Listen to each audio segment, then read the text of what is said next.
Bismillahirrahmanirrahim. Alhamdulillahi rabbil alamin. Wassalatu wassalamu ala asyrafil anbiya wal mursalin. Sayyidina wa nabiyyina wa maulana Muhammadin wa ala alihi wa sahbihi ajma'in. Subhanaka la ilma lana illa ma 'allamtana innaka antal alimul hakim. Wa tub 'alaina innaka antat tawwabur rahim. Wala haula wala quwwata illa billahil 'aliyyil 'azim. Amma ba'du. Faqad qala al-imamul muallif rahimahullahu ta'ala wa adama an-naf'a bihi wa bi barakati 'ulumihi wa bi qurbi ad-darain amin. Dan qala radhiyallahu anhu, halaman 46 baris paling atas. Dan sabda Nabi sallallahu alaihi wasallam, man shallal isya fi jama'atin faka'annama shalla nisfal lail, wa man shalla subha fi jama'atin faka'annama shallal laila kullah. Artinya, barang siapa sembahyang isya berjamaah, maka seolah-olah ia berbuat ibadah setengah malam. Dan barang siapa sembahyang subuh berjamaah, maka seolah-olah ia berbuat ibadah semalam. Dan kata Imam Ghazali rahimahullah, maka siogianya jangan engkau tinggalkan sembahyang berjamaah itu. Maka jikalau tiada engkau perbuatan demikian itu, apa faedah bagimu di dalam menuntut ilmu? Dan hanya saja faedah ilmu itu diamalkan. Maka hendaklah engkau berjalan ke masjid. Hendaklah engkau berjalan ke masjid itu tidak dengan berlari-lari, dan baca olehmu pada ketika berjalan itu, Allahumma bihaqqi sa'ilina 'alaik wa bihaqqi ar-raghibina ilaik wa bihaqqi man syaya hada ilaik, fa inni lam akhruj asharan wala bataran wala riya'an wala sum'atan, bal kharajtu ittiqa'a sakhatik wa ibtigha'a mardatik, fa as'aluka an tunqidhani minan nar wa an taghfira li dhunubi, fa innahu la yaghfiru dhunuba illa anta. Ila akhir ma qala Allah wa rasuluhu a'lam wa ilmuhu atammu ahkam wa la ilma lana illa ma'alam. Masih membahas tentang adab keluar dari rumah menuju masjid. Yang berikutnya, dan sabda Nabi sallallahu alaihi wasallam, man shallal isya fi jama'ati, barang siapa sembahyang isya berjamaah. Kayak tadi antum salat isya jamaah, faka'an nama shalla nisfal lail, maka seolah-olah ia berbuat ibadah separuh malam, setengah malam. Kalau misalkan dari mulai jam 6 maghrib, terhitung dari jam 6 kemudian sampai waktu subuh, misalkan anggap azan subuh jam 5 misal, jadi dari jam 6 sampai jam 12 itu berapa jam? 6 jam. Berarti orang yang sholat isya berjamaah dapat pahala seperti ibadah 6 jam.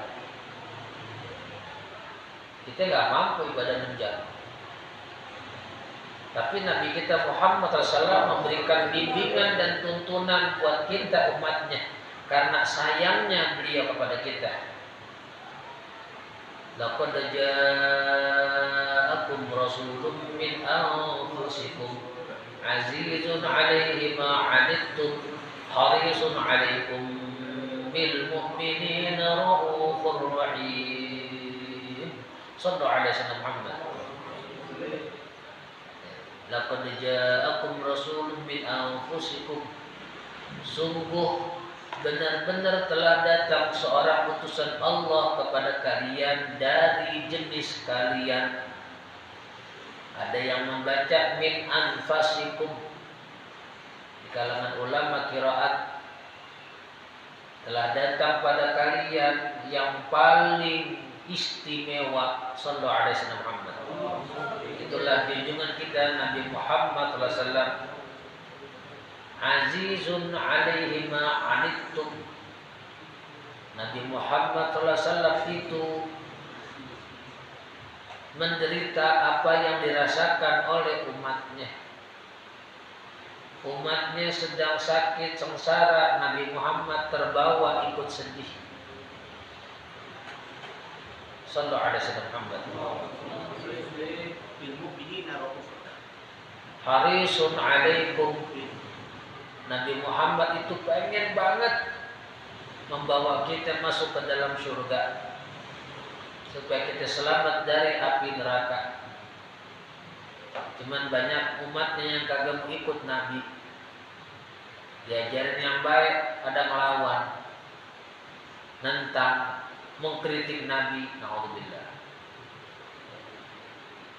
Terakhir, bil mu'minina raufur rahim. Dengan orang beriman, Nabi Muhammad sangat baik, sangat sayang, sangat cinta. Allahumma salli wa sallim wa barik alaihi wa ala alihi salawatullah wa salamuhu alaihi. Saking cintanya beliau kepada kita, makanya beliau menjanjikan amalan-amalan ibadah itu mendapatkan pahala besar. Padahal cuman berapa menit sholat isyaknya, tapi pahalanya sama seperti 6 jam beribadah. Tidak akan pernah mampu kita ibadah 6 jam non-stop tanpa berhenti. Nggak mampu kita. Subhanallah. Ini lihat Nabi kita sallallahu. Sayang banget sama kita. Sayang banget. Sampai beliau mikirin buat kita tuh supaya dapat pahala besar. Walaupun kata Imam Ghazali, kalau ibadah jangan cuma ngarepin pahala doang, tapi mengharaplah ridhonya Allah. Kalau ridhonya Allah, insya Allah pahala bakal ngikut. Wa man shalla subha fi jama'atin. Siapa yang sholat subuhnya berjamaah, faka'annama shallal laila kullah, maka seolah-olah dia beribadah semalam suntuk, dari jam 6 sampai jam 5 subuh. Tadi 6 jam tambah 5 jam 11 jam. Yang sholat subuh berjamaah dapat pahala seperti beribadah 11 jam. Ada yang bisa? Ada yang bisa ibadah 11 jam? Nggak berhenti? Nggak bisa, kita nggak kuat. Beda sama kaum-kaum terdahulu yang kuat ibadahnya. Makanya dikasih Nabi kita petunjuk, bimbingan, tuntunan, supaya pahala kita yang kita kerjain itu sepadan dengan kaum-kaum terdahulu, bahkan lebih tinggi nilainya dari kaum-kaum terdahulu. Sallallahu alaihi wasallam Muhammad.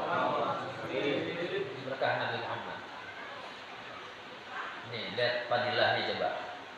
Yang sholat isya berjamaah dapat pahala seperti menghidupkan malam, separuh malam beribadah, yaitu 6 jam.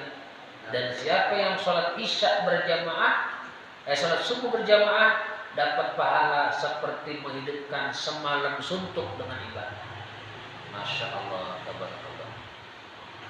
Berarti kalau nggak jemaah rugi gak? Rugi dong. Jemaah itu tandanya jemaah, kata ulama fikih itu 2 orang sudah masuk dalam kategori berjamaah. 2 orang sudah dikatakan berjamaah, apalagi lebih. Dan kata Imam Ghazali rahimahullah, Seyogianya jangan engkau tinggalkan sembahyang berjamaah. Nih, diupayakan jangan sampai enggak jamaah.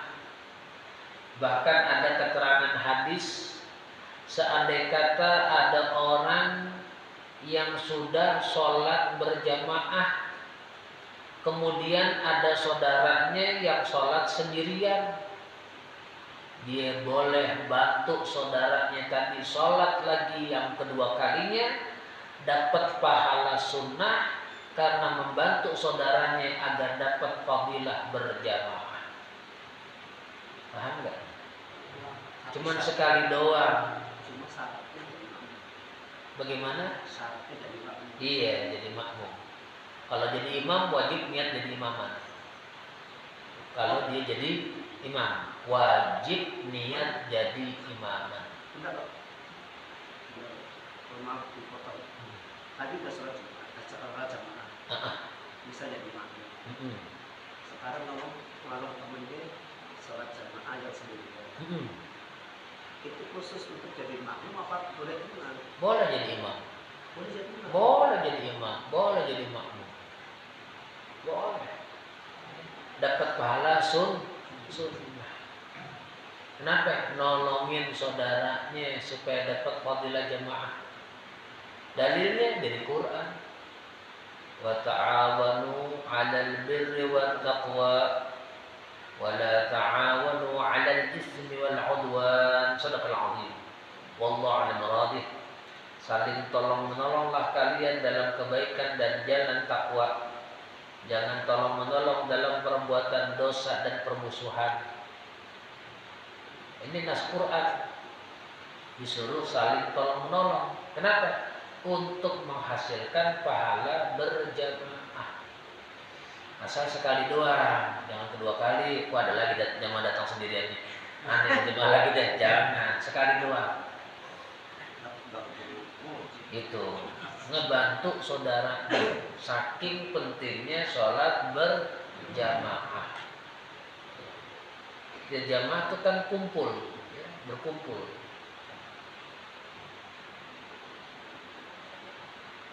Maka jikalau tiada engkau perbuat yang demikian, artinya kalau engkau kagak mau sholat berjamaah, apa faedahnya bagimu menuntut ilmu? Nah ini, kalau nggak mau sholat jamaah, apa faedahnya menuntut ilmu kalau gitu?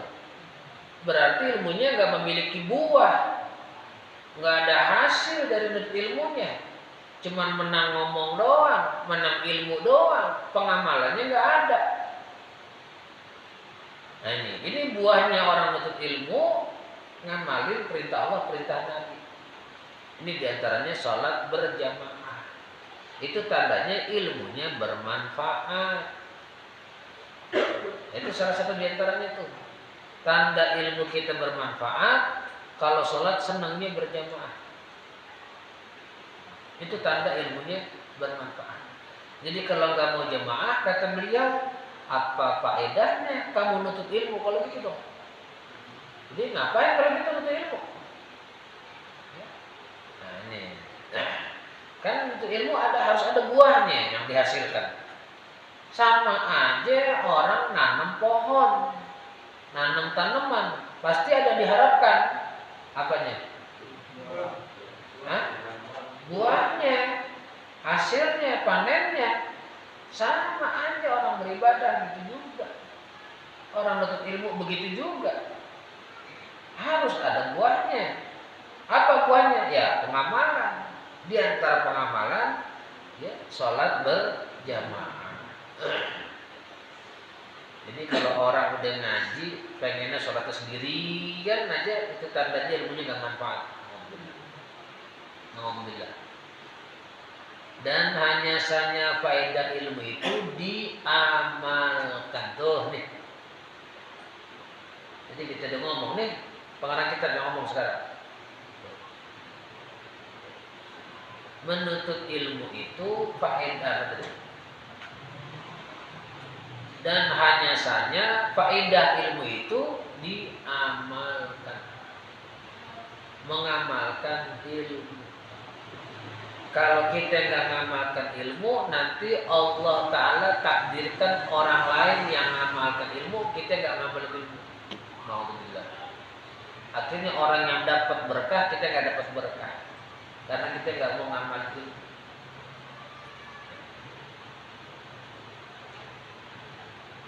Maka hendaklah engkau berjalan ke masjid, jangan berlari. Itu bukan dengan berlari, itu jangan berlari itu. Salah cetak. Itu dengan berlari kan? Iya. Diganti tuh, jangan berlari, dalnya diganti jim. Jangan berlari. Kalau kita baca Arab Melayu yang ada Arab aslinya, mesti merujuk kepada kitab yang aslinya yang berbahasa Arab. Nanti ketemu di situ. Kalau cuma mengandalkan bahasa Melayu, terkadang maaf, yang nyetak suka ada kekeliruan. Bukan yang ngarang, bukan. Yang mencetak suka ada kekeliruan. Nah, ini contohnya nih. Itu dengan masa ke masjid dengan berlari. Maksudnya jangan berlari. Kalau berlari nanti menghilangkan kekhusyuan dalam sholat. Mana udah capek, ngos-ngosan, belum lagi berkeringat, nggak pakai minyak wangi lagi, bau sebau-baunya, mana bau badan, bau ketek. Kita disuruh Nabi, kita laki-laki pakai minyak wangi. Kata Imam Syafi'i radhiyallahu anhu, "Man qaba rihuhu zada 'aqluh." Siapa yang wangi, maka akalnya bertambah. Disuruh tuh laki-laki biar berkarisma pakai minyak wangi, jangan pakai minyak jelantah. Minyak wangi. Kalau perempuan dilarang pakai minyak wangi, haram. Keluar rumah perempuan pakai minyak wangi itu. Setiap langkahnya langkah dosa zina tuh perempuan. Banyak perempuan sekarang mau kerja, mau kondangan, mau ke pengajian pakai minyak wangi. Haram kata Nabi. Nabi nyatakan ayyum mamra'atin ista'tarat famarrat ala qaumin liyajidu rihaha fahiya zaniyah fa kullu 'ain zaniyah atau kama qala Nabi sallallahu alaihi wasallam. Perempuan mana saja yang pakai minyak wangi lalu lewat di kelompok laki-laki, di perkumpulan laki-laki, semerbak wanginya terendus oleh hidung laki-laki,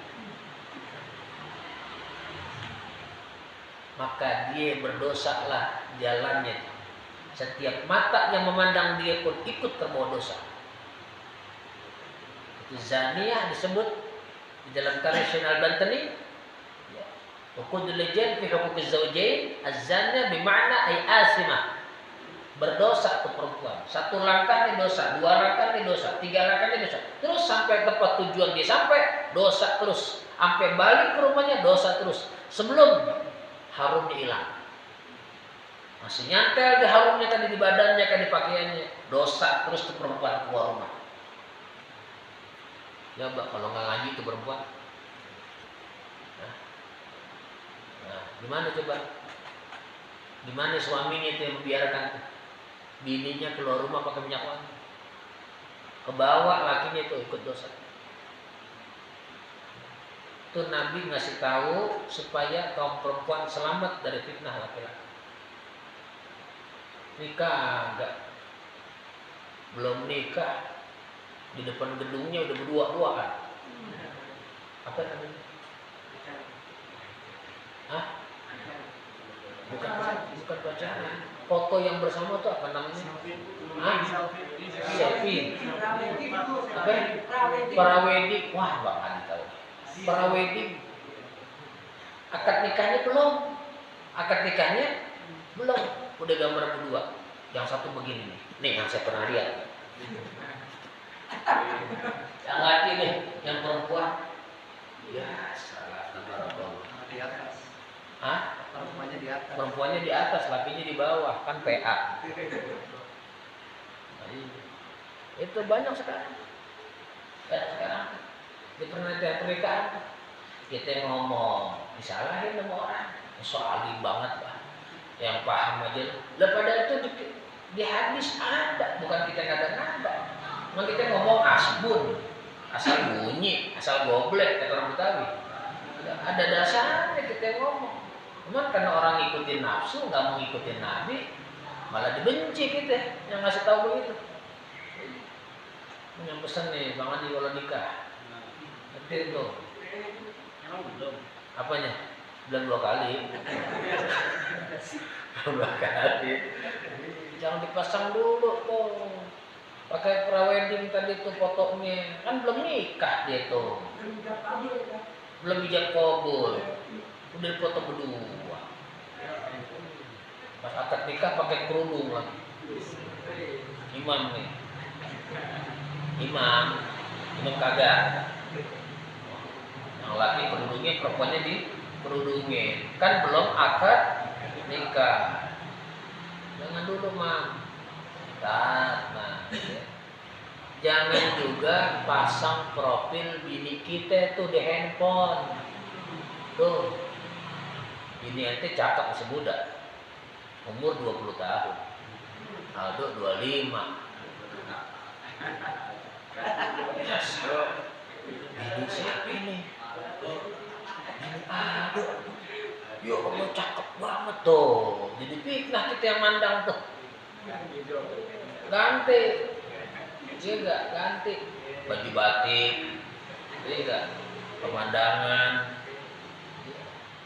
Tulis aja profil bebek di situ. Bebek. Kan enggak timbul fitnah. Dan kalau bini ente dipasang timbul fitnah. Kan sama suaminya Ustaz. Ya walaupun sama suaminya. Orang pakai kagak ngeliat suaminya. Lihat siapa ya? Lebih ininya dilihat. Ustaz Misbah sama bininya di foto berdua. Bininya muda lagi. Bininya muda. Bininya muda.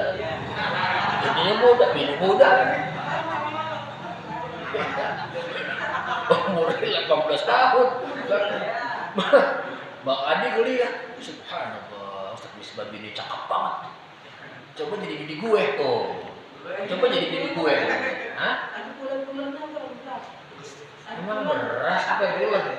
La ilaha illallah. Ini kalau ngomong gini kayaknya nyambung semua ya. Yang tadinya ngantuk hilang ngantuk ini. Kembali ke masalah. Ingat lagi kembali ke masalah tadi, jangan berlari-lari. Tuh, kalau ke masjid jangan lari-lari. Dan baca olehmu, jadi jalannya pelan aja. Sekira tidak membuat kita terlalu lelah ke masjid. Dan baca olehmu pada ketika berjalan itu, nih ketika jalan dari rumah menuju masjid, nih doa Nabi kita Muhammad SAW, Allahumma bihaqqis sa'ilina 'alaika. Ya Allah, dengan keberkahan orang-orang yang meminta kepada Engkau. Lihat kalimatnya. Nabi Muhammad SAW bertawassul kepada umatnya, kepada hamba Allah yang meminta sama Allah. Lihat kalimatnya. Bihaqqis sa'ilina 'alaik. Ya Allah Tuhanku, aku memohon dengan keberkahan orang-orang yang meminta kepadamu. Wa bihaqqir raghibina ilaik, dan dengan keberkahan orang-orang yang mencintaimu. Tuh lihat. Tawasul gak nih? Tawasul nih Nabi, coba. Bagaimana tawasul dibilang syirik? Nabi aja ngajarin tawasul. Jelas deh? Jelas? Mau ingkar sama tawasul? Ingkar sama tawasul bisa syirik. Ini Nabi tawasul. Ya Allah, dengan keberkahan orang yang meminta kepada Engkau, dan dengan keberkahan orang-orang yang mencintai Engkau.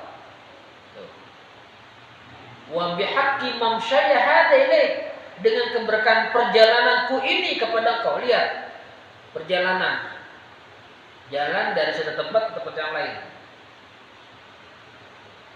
Nabi bertawasul dengan jalannya beliau dari rumah ke masjid.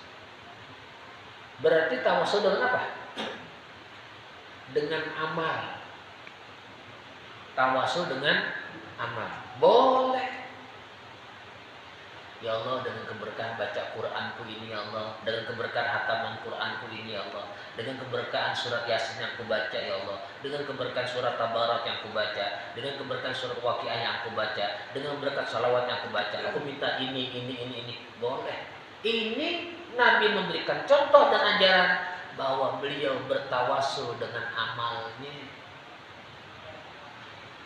Jelas? Jelas? Mau tambah? Di dalam hadis Bukhari dikisahkan bahwa Nabi Muhammad SAW bercerita ada 3 pemuda yang masuk di dalam goa, lalu tidak bisa keluar dalam goa karena batunya bergeser menutupi lubang goa tadi, sehingga mereka masing-masing kebingungan bagaimana cara untuk keluar dari goa. Maka yang satu berkata, ya Allah, aku punya orang tua ya Allah.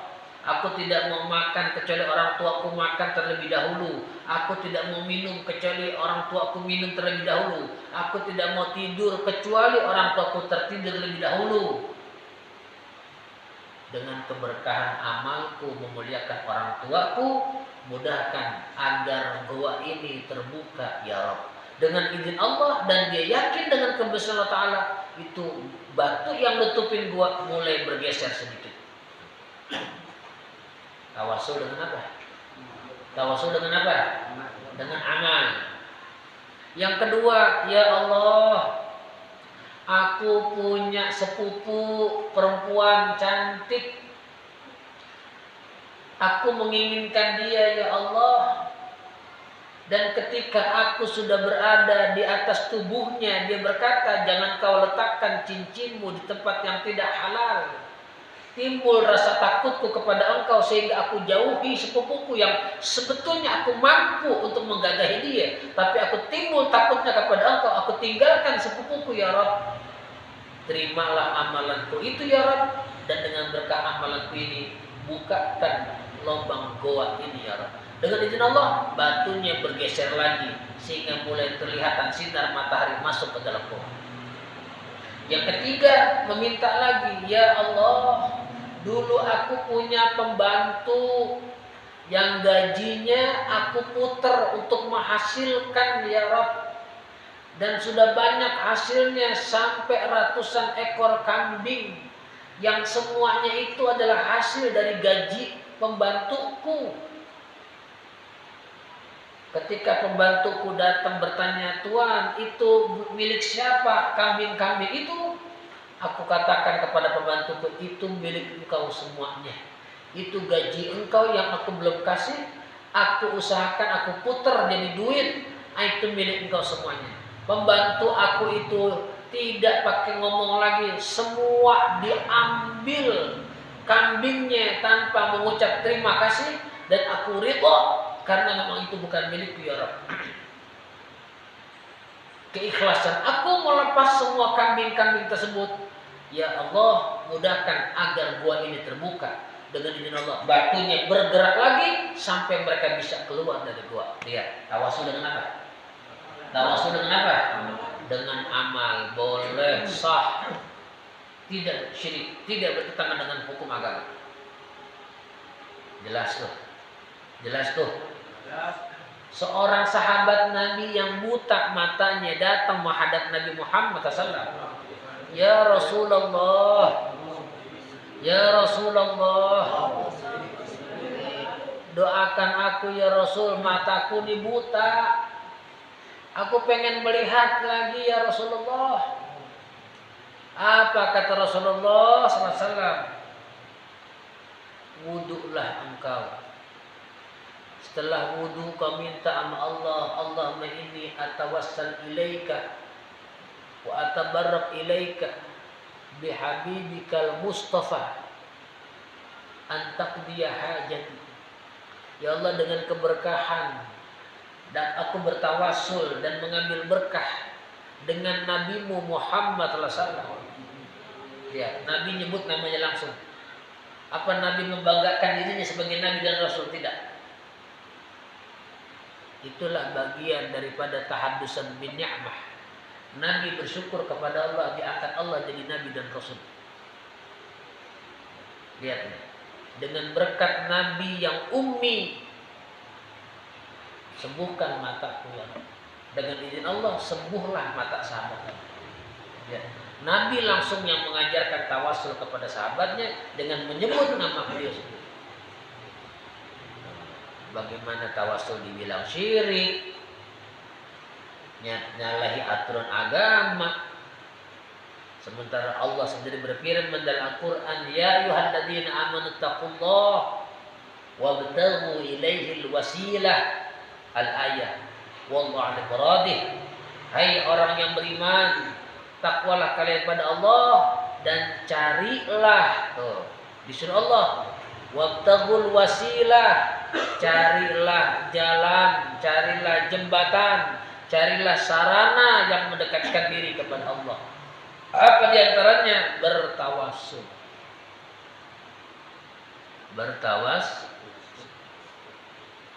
Imam Nawawi rahimahullah ta'ala bertawasul kepada Imam Al-Ghazali rahimahullah ta'ala. Lihat coba. Jadi jangan lagi ada yang menyatakan tawasul itu bagian dari kesyirikan. Jangan. Kalau kita nggak tahu ilmunya, mendingan diam, jangan komentar. Jangan seolah-olah kita orang yang paham dengan pengetahuan. Lebih baik dia. Kalau nggak tahu, sebaiknya nanya. Jangan apa? Jangan mengkritik amalan orang. Tanya dulu, bagaimana statusnya nih. Lihat, Nabi bertawasul kepada hamba-hamba Allah yang meminta kepada Allah. Nabi bertawasul kepada orang-orang yang cinta kepada Allah. Nabi bertawasul kepada perjalanan beliau dari rumah menuju masjid. Fa inni lam akhruj asharan wala bataran wala riya'an wala sum'atan. Sesungguhnya aku tidak keluar dari rumah menuju masjid asharan karena untuk melakukan kejahatan, wala bataran bukan juga keluar karena kesombongan, wala riya'an bukan juga karena ingin dipuji, wala sum'atan bukan juga pengen didengar oleh orang. Bal kharajtu ittiqa sakhatik, akan tetapi aku keluar dari rumah menuju masjid karena takut dengan murkamu, wabtigha mardatik, dan aku mengharapkan keridhaanmu. Fa as'aluka an tunqidhani minan nar, maka aku memohon kepada Engkau selamatkan aku dari neraka. Wa antaghfira li dzunubi, dan ampunilah dosa-dosaku. Fa innahu la yaghfiru dzunuba illa anta, karena tidak ada mengampuni dosa selain Engkau. Ini doa ketika kita berjalan dari rumah menuju masjid. Jelas ya? Paham tuh? Yang berikutnya, faslun fi adabi dukhulil masjid ila tuli syamsi wallahu a'lam bis-shawab wa ilmuhu atam wa ahkam wa la ilma lana illa ma'allam. Para jemaah, sebelum kita tutup dengan doa, Al-Fatih menyampaikan maklumat bahwasanya insyaallah hari Kamis besok tanggal 26 Juni itu jatuh pada hari terakhir bulan Zulhijjah. Kita dianjurkan oleh ulama membaca doa akhir tahun selepas sholat asar 3 kali, dengan harapan dosa-dosa kita setahun yang telah lewat dihapus oleh Allah Subhanahu wa taala dan keadaan kita lebih baik lagi ke depannya, amin. Kemudian malam Jumatnya ba'da maghrib kita dianjurkan baca doa awal tahun, dengan harapan di awal tahun ke depan semoga Allah jaga iman Islam kita, dijaga diri kita dari gangguan setan, gangguan hawa nafsu yang mengajak maksiat, gangguan dunia yang bikin kita lupa dari Allah Ta'ala. Itu kita baca doanya 3 kali insya Allah. Jadi hari Kamis besok nih tanggal 26 ba'da asar ya, baca doa akhir tahun berapa kali? 3 kali. Mau baca sendirian boleh, apalagi berjamaah lebih baik. Kemudian ba'da maghribnya, habis selesai sholat maghrib, selesai wiritan, zikiran, doa, lalu ba'diyah ya baca doa ini awal tahun. boleh sendirian, boleh berjamaah. Untuk lebih mengetahuinya bisa lihat di dalam Majmu' Syarif. Itu Yasin yang tebal tuh, yang suka dibaca di tahlilan, itu ada di dalamnya tuh doa awal tahun sama doa akhir tahun. Kamis besok usahain dibaca, karena kita akan masuk satu bulan berkah, bulan yang mulia di sisi Allah, yaitu bulan Muharram. Di bulan Muharram ini banyak kejadian-kejadian yang dialami oleh para nabi dan rasul. Banyak kejadiannya, di antaranya selamatnya Nabi Musa alaihissalam dari kejaran Fir'aun, bulan Muharram. Turunnya rahmat Allah pertama, bulan Muharram. Nabi Muhammad dihapuskan semua dosanya, padahal Nabi tidak berbuat dosa sedikit pun, itu di bulan Muharram. Nabi Adam alaihissalam diterima taubatnya Allah Ta'ala, bulan Muharram. Nabi Ayyub alaihissalam sembuh dari penyakitnya, bulan Muharram. Nabi Syuaib alaihissalam disembuhkan matanya Ta'ala dari kebutaan, di bulan Muharram. Nabi Daud alaihissalam dapat ampun Allah di bulan Muharram. Nabi Nuh alaihissalam selamat dari air bah yang membanjiri wilayah beliau sampai itu air menutupi gunung, itu diselamatkan di bulan Muharram. Jadi banyak kejadian-kejadian penting pada para nabi dan rasul di bulan Muharram. Nah, karenanya ya, kita dianjurkan oleh ulama nanti tanggal 9 Muharram akan disebut hari Tasu'a, dan tanggal 10 Muharram akan disebut hari Asyura. Itu kita disunahkan berpuasa sunnah. Hari 9 dan 10 Muharram. Ya. Andai kata tidak bisa 9-nya, ya 10-nya jangan ditinggal. Kenapa? Untuk membedakan antara puasa kita dengan puasa orang Yahudi. Ya, Nabi menganjurkan tanggal 9-nya juga puasa. Ya, sebab orang Yahudi itu di hari Asyura juga puasa. Maka supaya puasa kita terbeda dengan Yahudi, Nabi menganjurkan tanggal 9-nya juga puasa. Dalam satu riwayat tanggal 9, tanggal 10, tanggal 11 Muharram. Ini. Jadi bagus sekali kalau kita mengamalkannya. Itu dosanya, dosa-dosa sunnah, dosa-dosa yang setahun yang telah lewat itu terhapus dengan sebab puasa hari Asyura. Mudah-mudahan kita bisa mengamalkan. Sirril Fatihah.